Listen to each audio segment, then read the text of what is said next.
Allez, 1, doucement. On va faire une séance où les parents vont intervenir et vont jouer avec vous.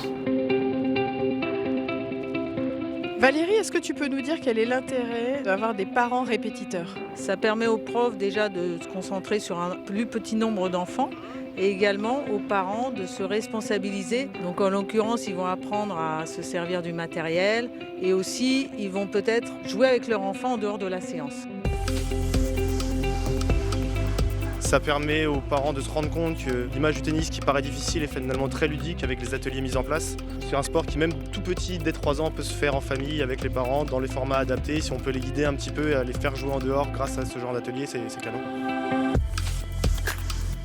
Est-ce qu'il n'y a pas un double intérêt aussi de former les parents? On essaie de leur donner justement pendant la séance des petits mots-clés, des choses qu'ils vont pouvoir dire à leur enfant.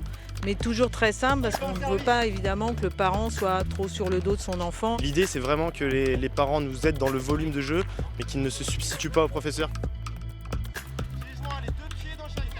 Est-ce que votre expérience de répétiteur vous a plu ce matin? Clairement oui, j'apprécie vraiment de jouer avec ma fille, en plus avec ce beau temps, c'est vraiment incroyable. Ça nous permet de passer un super moment avec nos enfants, de partager leur passion et c'est formidable. Il y a des gestes que je faisais pas bien ou que je faisais mal et ça m'a permis de me rafraîchir la mémoire en fait. Nous au début on est parents, on ne sait pas comment il faut faire pour apprendre aux enfants.